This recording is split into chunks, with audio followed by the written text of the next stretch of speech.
learn. Baha'u'llah doesn't say that. He says, no man shall ever attain the ocean of the knowledge of understanding, of the ocean of understanding, the shores of the ocean of understanding, unless he be detached from all that is in heaven and on earth. You see the condition he has put down for it? And detachment, we talked about it this morning, what it means. If you are in love with Baha'u'llah, your heart will become opened, and then anything you want to know is there. Believe me, I've seen the early believers who were illiterates, and this is the history of our faith, and their understanding of the faith was so deep. It gushes out of their heart. You have seen two types of learned people, if you like to call it. One who had knowledge, oh yes, great learned men, and they come along and give talks to you and discuss a lot of things and theories and all sorts of ideas and books and writers and everything you like. And then there is the man who may be illiterate, who has got this great understanding of the faith. Now, the other man may not have understood the faith. He has the knowledge of the faith, but he have not necessarily understood the faith. And this is why some of them leave the faith after becoming scholars. We have had so many scholars who have left the faith because he doesn't understand the faith. To understand the faith, we have to really go closer to Baha'u'llah. To the extent that you go nearer to him and closer to him, and this means you become detached, then your heart becomes the dawning place of the knowledge of God. Somebody came to me a few years ago and he said that I have been a Baha'i for 10 years and I have read many things. I have accepted everything Baha'u'llah has said, but he said one thing I cannot accept, and he told me one of the writings of Baha'u'llah. He said, I can never accept that. And he said, I've asked many people to explain to me the wisdom of this, but nobody has been able to explain it to me. Can you tell me what is the wisdom of this? Because he said, I can never accept that. Well, here it is now, a problem.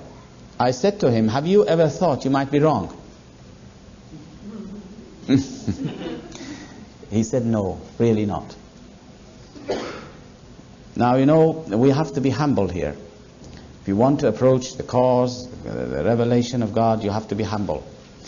And I said, well, not until you are ready to accept that you may be wrong. And I said, now, of course, you believe in this. You can't say you are wrong, but at least you must be prepared to say that you are wrong. You may be wrong.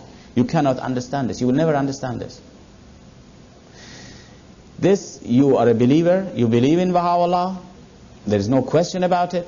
You know he's a manifestation of God, and you know that man makes a mistake. Well, the only thing to do is to submit and say, I don't understand this. I may be wrong. I am wrong. I accept. Without recognizing it, without knowing it, you accept it. And do you know what happens? Once you accept it and you submit yourself, then one day, it may be tomorrow, it may be the next month, it may be the 10 years from now, suddenly it will flash into your mind and into your heart the wisdom of that thing. And nobody can explain it to you, but it will come to you when you read the writings. Suddenly it will penetrate into your heart like an electric bolt. And then you know the wisdom of it. But not until you submit. As long as you say, oh no, I don't accept that, it will never come. So you see, friends, studying and deepening in the faith is a spiritual experience. And we have to aim for that, so that our hearts become the repository of the knowledge of God. And so, as I said, I have seen many people who were illiterates, who did not have or did not have much of a knowledge, but who had such an understanding of the faith. Every time you ask them a question, even if they had never heard of that question, never heard of it in the writings, never knew what the answer was, the answer would come, and when you look into the writings, you could see this is exactly what Baha'u'llah or Abdul Baha have said. This is a true deepening. And I feel we should aim for this more and more, all of us. Do not become do not feel inferior to all these people who come to you. And I'm not in any way trying to value the value of people who are learned or who have knowledge. But don't be frightened of them. Really. You have Baha'u'llah, and he will come and teach you a lot of things that these people themselves don't know it. You may come across people who go to universities years after years, and I'm not in any way saying it's bad to go to universities, but they come and they talk to you about the faith, and you might be feeling inferior. Don't feel inferior. The faith is for all of us. Baha'u'llah is for everybody, the humblest person. And it is you who can know much more than he does. But of course, how wonderful it would be if knowledge and understanding are together. Oh, this is beautiful now. And this is this is like the chandeliers, which is perfect in itself. Crystal, lovely, beautiful, exquisite lamp. But it is also lighted, you see. A person who has knowledge and understanding, has ilm and irfan, means knowledge and understanding. This is perfect. It's like Mirza Abul Fazl, the great Baha'i scholar we have. He had both knowledge and understanding. And this is, of course, the aim. We must learn knowledge, we must acquire knowledge, but we must also turn to Baha'u'llah so that in humility, so that he may give us this gift of understanding.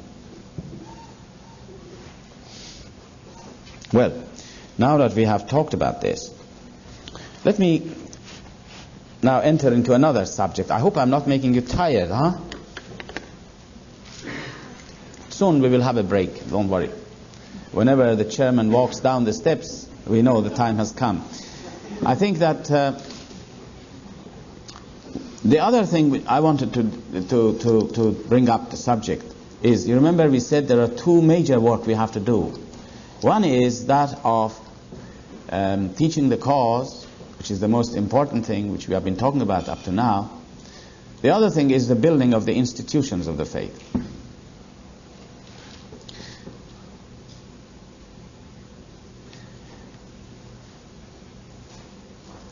The institutions of the faith, which we are building now, the local assemblies and the national assemblies, these are the instruments for the future of mankind, the institutions for the future of mankind. We may not realize this yet ourselves, because we are so much in the early days of the faith, and these institutions are so weak, that we may not ever think probably that, oh, this local spiritual assembly one day is going to become the house of justice for this town. A house of justice, who knows? Maybe it will become something like the government of the house, of this town. But whatever it is, hello, oh, beautiful little boy, very nice.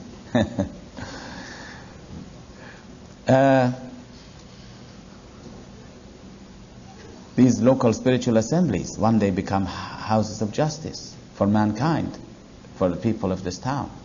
And we may not realize this, but at this moment that we are talking about, we are entering into a very critical age, critical time in the history of mankind. A time which we talked about again this morning is filled with perils and with dangers and with sufferings, with tribulations, calamities. And the only thing which mankind will have when the world is really has tasted the agony of this whole calamities which has to come, are these institutions we are building. There is nothing else which will be left, which mankind can really have turned to, which would save it. And even now as we stand here, if it wasn't for the institutions of the faith, for the new life which Baha'u'llah has breathed into the world of man, the world would not be together. The world is keeping together today because of the existence of these institutions. It's because of the house of justice that the world is now exists the way it is and can exist. It's because of our institutions of local and national assemblies that our communities can exist. Really. And it is the only refuge, Shoghi Effendi mentions, of a tottering civilization. And we must believe in these things. We are not building these assemblies for fun. There's no fun in that. And we are not working, we are not serving on these local assemblies for fun either, because it's a difficult job to really really go into the local assemblies and to act as the way we should. It's a very difficult job. Needs a lot of perseverance and labor. So you see, not until we realize the significance of these institutions. Now, I have used this example before, and I'm going to use it again. It's not a bad example, perhaps. Some of you may have heard this. And that is an example from nature of what we have been going through, what we will be going through. I'm going to use an example of nature. In nature, if you look at an egg is a perfect food for you until it is fertilized and a new life begins to grow in that egg. Once the egg is fertilized and the chicken begins to grow in that egg, the food becomes corrupt, becomes rotten. You can't eat it anymore, and the balance is gone inside. A new situation has arisen in that egg, within that egg. And what happens is this, that this little life begins to grow inside, surrounded by all this rotten material. And this rotten material becomes its food. And as the more this chicken grows inside the egg, the more rotten becomes the egg. These two are very related together. Until such time that these two can never again, the situation cannot last. The balance is gone. And then there would be an explosion. The egg breaks. And then a new life appears. It's born. And what has happened to the egg and all the things in it, it's all gone. The only thing which is left behind is a broken shell. You see, this is law of life. And once the egg is fertilized, nobody can stop that process. Nobody can say, all right, now it has been fertilized and the chicken is beginning to grow, but we can stop it. You can't. Once this process starts, nobody can stop it. The same principle, it's not an example, it's a principle of life. You remember yesterday I was saying how nature teaches us a lot of things and we can learn a lot of things. One of the lessons is this thing, is this story of the egg. Now, exactly the same thing has happened with the coming of Baha'u'llah. When he came, he fertilized the egg of human society when he declared his mission. And from that moment onwards, the seed of the Baha'i community was planted. See? And from that time, from that moment onwards, the world began to deteriorate in its conditions, and they became unstable. And the corruption set in. And the destruction set in. But it is gradual. At first nobody could feel it. First nobody will feel it. At first when the chicken is just, when the egg is fertilized, you wouldn't see any difference. But gradually, but the process has begun.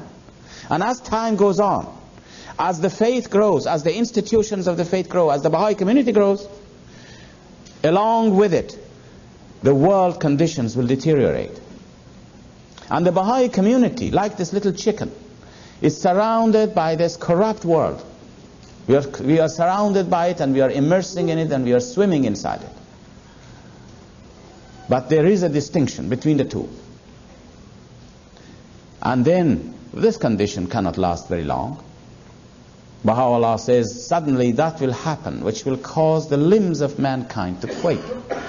Time comes that this egg has to open up. And once it opens up, what is safe and sound and the only thing which really is worth talking about is the birth of the institutions of the faith. It will be born. People can see it. Now it does not mean that when this happens that the faith can run the world for us. Oh no. When a child is born, it cannot do anything. It cannot run around, it cannot rule the town, it cannot do anything. It has to be years to grow, to nourish, to be nourished, to grow, to then in the future when it grows up, it can take over all the things. And it's the same thing with the faith. the institutions of the faith. When this happens, when this egg breaks up, when the world situation comes to a head, and that which Baha'u'llah says, referring to it as the limbs of mankind quaking, and Shoghi Effendi calls it the calamities. When that happens, all that will happen is that the institutions of the faith will show themselves to the world. They will emerge. It's like a mother who is pregnant.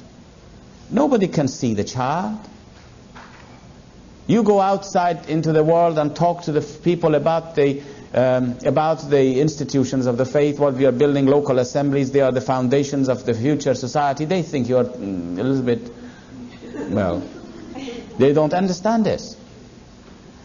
But not until that child is born, not until it's born can people see, and then they realize what we are talking about. Now it is this that Baha'u'llah talks about it, when he says, then and only then will the divine standards be unfurled, after this calamity, after the suffering. He says, then and only then mankind can see. Then and only then they can see what these institutions that we are building are doing for mankind. And it is then that they'll turn to us in great numbers. Shoghi Effendi says these local assemblies must act and will act as beacons of light at the time of greatest peril. When the ship is drowning, the best thing for it is a beacon of light. And so we have to have these beacons of light now, preparing for a time that when the time comes that these beacons will be shining. To be switched on, not switched off. So you see the significance of these institutions that we are building, and how important it is that we should build more institutions. I don't know how it is in this country, but I can tell you in some countries that I am familiar with, for instance in Ireland, again I must constantly talk about Ireland, I live there anyhow. If there are 10 Baha'is in a town, we call it luxury. 9 is enough. We have to build up institutions of the faith. And one of them is going to say, now they're going to look at each other and say, these 10, and say which one of us is going to be. But one of them will go. We really have very few local assemblies, which is more than 9. There are 2 or 3, and they're usually the capitals, or usually some people have the excuse, and they're right. Their husband is non-Baha'i, the wife is non-Baha'i. I was told by the chairman of the National Assembly there that 90% of the Baha'is of Ireland have once in their life at least pioneered, and some several times, to these local communities. 90%.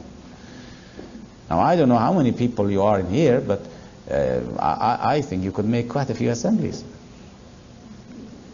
And it all need not go long distances. You can go 10 miles out of your town and form an assembly, form a community there. These institutions, the more we have them, the more beacons of light for mankind.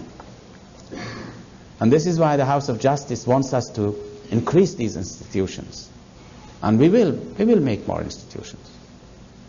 So you see the significance of the local spiritual assemblies. I wonder if we should close in 5 or 10 minutes, 3:15. Is it all right, Mr. Chairman? Right. Now I'm going to tell you, we're talking about local spiritual assemblies now, and I know what the local spiritual assemblies are, some of them that I'm familiar with. Again, I don't know what you people are like, what your assemblies are like. Maybe you are perfect. But some local assemblies are not perfect. And the friends feel, oh well, a local assembly is very weak. They become disheartened. For instance, there may be a local assembly that there are 9 people, but only 6 of them are really coming regularly. Oh, the other, and this is very disheartening. And they say, well, what's the use of this? What can we do about this? And then they tell them to make more of these. This is a problem. This is the problem. You see, you have got this weak local assembly, and they tell you to make more of them. Now, I will talk about this after this session, a little bit about this. But let me give you a story of a weak local assembly, because you may have never seen a weak local assembly. I will explain to you what it is like, just to give you an example of it. And then we close. And then when we come back, I want to describe the real significance of these institutions. I'll give you a story, because I have been once, years ago, we had a local spiritual assembly in Dublin. Now that must be about 30 years ago. And in those days the faith was in its early stages, very, very early. Our famous Mr. Townsend, he was a member of the assembly, I was a member of the assembly, and then we had some others. I'll just give you an idea of what our assembly was like. You might be maybe amused by it.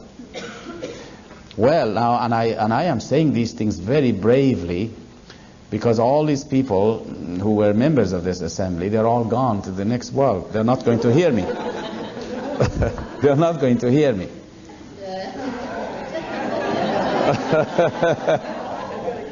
And if they hear me, they can't. You remember yesterday I was saying how the souls in the next life cannot influence us in a bad way? They can't be angry at me. On the contrary, they're going to shower their blessing upon us. Yes, they're all gone. Most of them are gone. Now, you remember we had this assembly, and then we had, there were some Persian believers in it who knew not one word of English. They had come out from Persia, and they had not been familiar to any of these standards in the Western world. It was so strange to them. They did not know one word of English. And they were insisting that anything which is said in the local assembly, they must know what it was. And I had to translate it for them, every word. Now they would say, it's no use just to tell us the gist of it or the briefly, but you have to tell us word by word so that we can understand this man when he's talking. That's a difficult job, And if I ever wouldn't do it, they would quote verse and chapter for me that you must do it, So this was one of the things we had to have. Then we had a lady who was suffering from Parkinson's disease. And whenever she came to the meetings, we had to be very quiet, and she was shaking, and we often had to make her lie down. You see? And then we had a gentleman who was stone deaf, wouldn't hear a thing.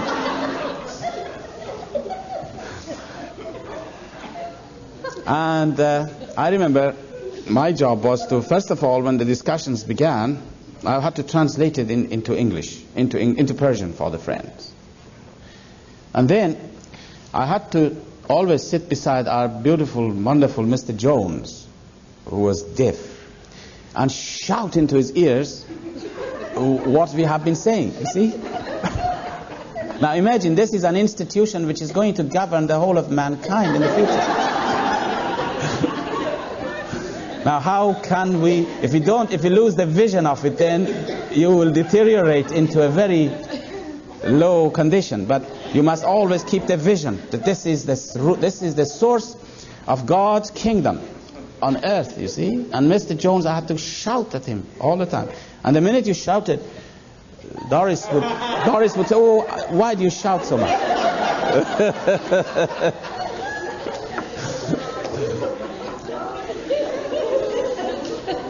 I remember one day we were sitting there and we were discussing subject, and somebody made a suggestion saying, when we hold these public meetings in these hotels, we used to have a public meeting in a hotel.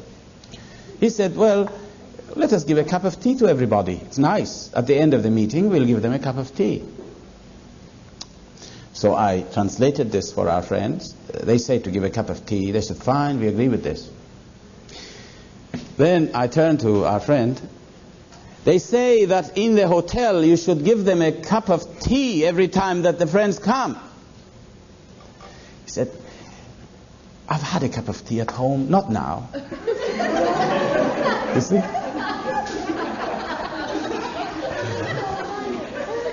So I said, no, not in here, not in here. Oh, he said, you're not giving us a cup of tea every time you did. So having finished this, I said, no, Mr. Jones agrees. We should have a cup of tea to the Persians. Oh, no, but he said, you have been talking to him a long time. You must tell us what he was saying. All the details of it we want to hear. You were talking to him for a long time. Now, friends, this is the basis of our institutions. This is how our institutions are functioning. You see the weakness now? You could look, if you look at it from the outside world, it is very funny and it is very insignificant. But you know, these institutions now have given birth, have matured, have given birth to a national assembly in that country. We have a national assembly. We have now 30 local assemblies, both in the north and the south of Ireland. Now the conditions have changed enormously. But in those days, it was the weakness of the institutions. It was part of the growth of the institutions. Because the faith has an organic growth. It doesn't grow up like a machine. You don't mold it into a shape and say, there it is. It's an organic. And when you first put the seed down into the ground, you go and see that seed. You go and unearth it. Just open up the earth and see what has happened to the seed. It's rotten. It rots under the ground. And when you look at it, you say, oh, this rotten. What is it going to do? But it has life. And it will grow. And it will produce a tree. And I think this is the way we should look upon our institutions. And then all these weaknesses will be overlooked. Friends, let us go and have what are we going to do, Mr. Chairman? We will probably have a photograph, or I would love to have a photograph, yes. It would be beautiful to remind us.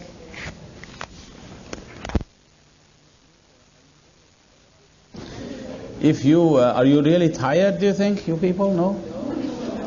If you are, you can lie down. You are already eating, some of you, I can see. You might just as well. Yes, well, let some others come in now. They are coming in. Encouraging to look at you all eating and drinking. It's a great thing to look at it, you know. And all I've got in here is a little bit of old water.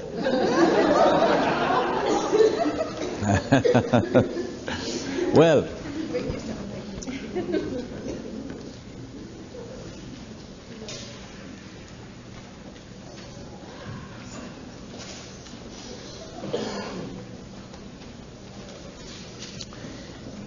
well, friends, we were, in the previous session, we were talking about the weakness of our institutions today and how this weakness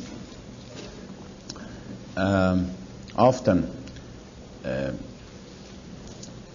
clouds the issue for us of the greatness of the institutions of the faith. We think, oh, well, we may look upon it as a weak institution, and therefore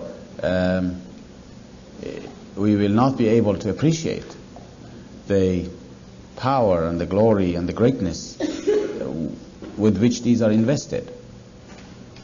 Now, I wanted to go a little further here and talk about this a little bit more, because it's very important that we understand the nature of our institutions. The nature of our institutions are embryonic.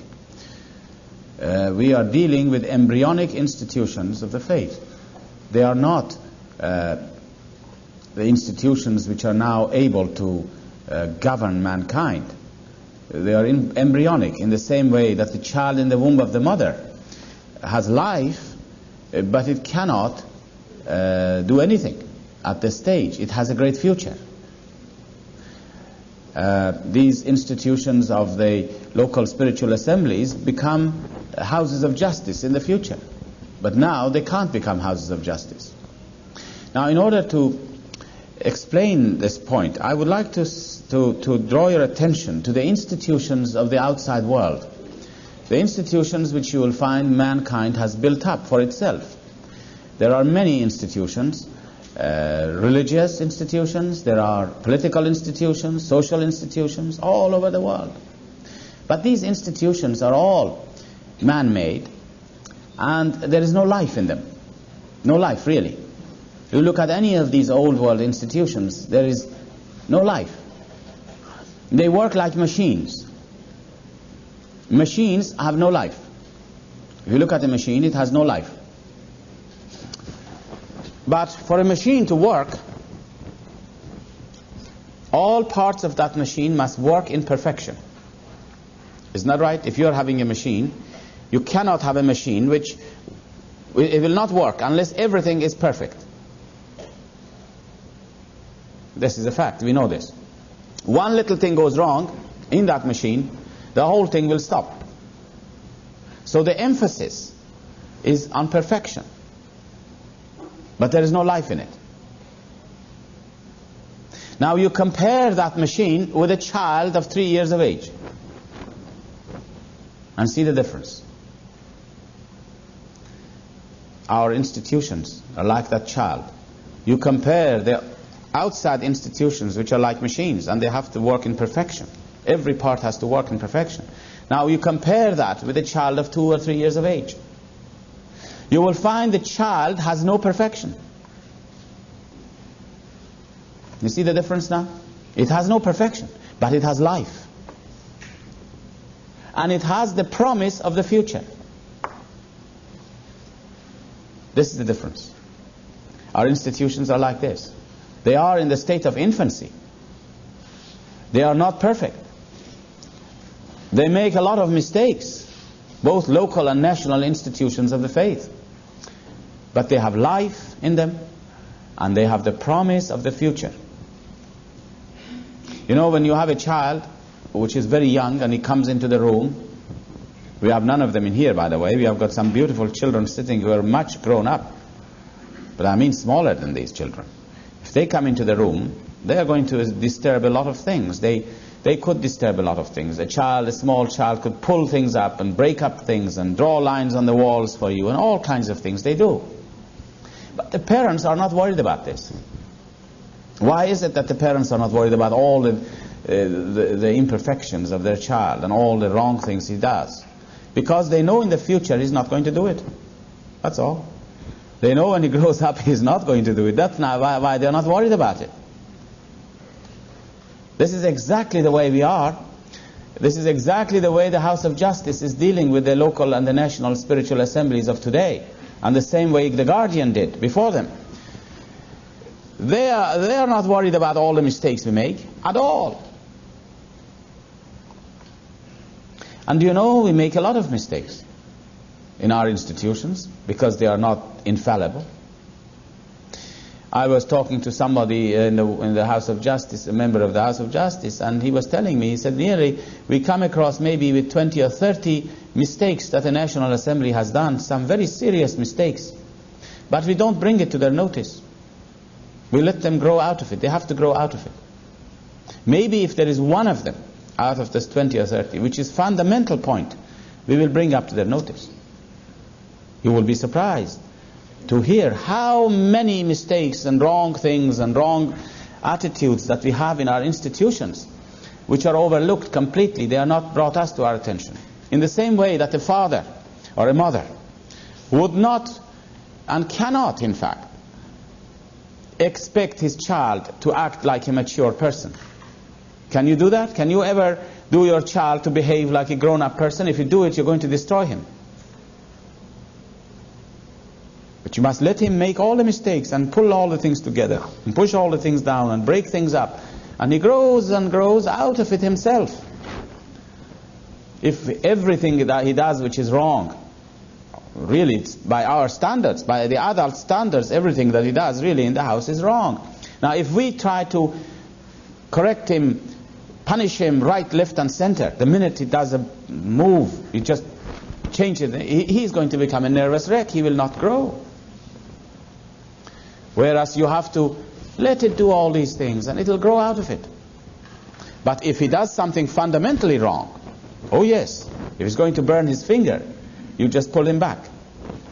But other than that, you will put up with all the wrong and the difficulties that happens in the home with the child, because you know in the future he's not going to do it. This is exactly what the House of Justice today is doing to us.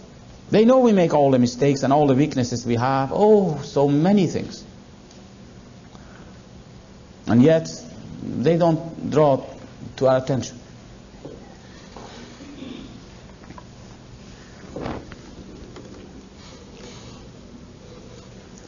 So you see, the faith has an organic growth. The institutions of the faith have an organic growth. And so our job at this time, when we look upon our local spiritual assemblies, is to love them and to cherish them, in spite of all these weaknesses that they have, in the same way that the parents love and cherish their children. in spite of all the wrong little things that they do. And not until we acquire this consciousness and recognize that these institutions belong to Baha'u'llah, that they have the future. Their future is great. In the future they are not going to make these mistakes. And if they ever did, they will be held responsible by other institutions, by higher institutions. But you can't hold responsible a child for a lot of wrong things he's doing. You see, you give a nice suit of clothes to a child and you let him out into the garden, he comes back rolled in mud. You can't keep him responsible. You don't blame him. That's a child. But when an adult, if you give him to an adult, a 21-year-old man goes out and rolls in mud, he's in trouble. He has to answer for it. But that time has not yet come. And so we are to deal with our institutions with the greatest love. We have to cherish them, we have to obey them, yes. And even they make wrong decisions. Abdul Baha has said that you obey them and the right things will come out. And I have seen this happening over and over again. And sometimes it may be very difficult for us to obey them because we know they have made a wrong mistake, wrong decision in your heart of hearts. But we don't criticize them. It is forbidden to criticize the actions of the local spiritual assembly publicly. Oh, you can criticize them. The only way you can criticize these institutions is to write to them. If you have a criticism of any local assembly, you write to that local assembly and openly tell them what you think of it. Now, it is the duty of the local assembly then to pay attention to it and give you an answer and discuss it. Now, if you're not satisfied with their answer, you don't disobey them. You still obey them. But you write, but this time you turn to the National Assembly. And even if you don't like the decision of the National Assembly, you still obey them. But then you can turn to the House of Justice and say, well, I don't agree with this. But you see, we have all the freedom of criticizing. But once you did that, once you wrote a letter, and you went and saw them personally, that's finished. The minute you talk it over with a 10th person, with another person, then that is a serious breaking of one of the very sacred laws of the faith. You can't go on and criticize a local assembly by writing to them your views and then going out into the public and constantly saying, oh, you know, I think this assembly is doing this and this assembly is going to do that. This is against the faith. And the same thing is with the National Assembly. If you find that you are not happy with what the National Assembly does, you can criticize them in writing, but we cannot go out and criticize them in front of each other. But we have to obey them. But I know these things don't happen in here, probably. I'm sure of this. But I think that what we have to do, and this is a very vital thing, is that we have to cherish them and love them. Your National Assembly, for example, is a body that all the believers must rally around. You must pray for them. You must help them in your prayers, in your thoughts. And we must obey them, obey that institution, because it belongs to Baha'u'llah. It's the institution of Baha'u'llah's institutions. And we must never allow that institutions to be humiliated by any outside body or force. Well, I'm lost here. I don't know where to turn and what to say because time is limiting us. I think this conference is finishing, as far as I can see it, today, in a sense, because so many of you are going to go. And could you say a word about meditation as possibly distinguished from study learning? Well, I'll make a note of it in here because there are so many points that the friends have asked in here, and I maybe talk about all of these things.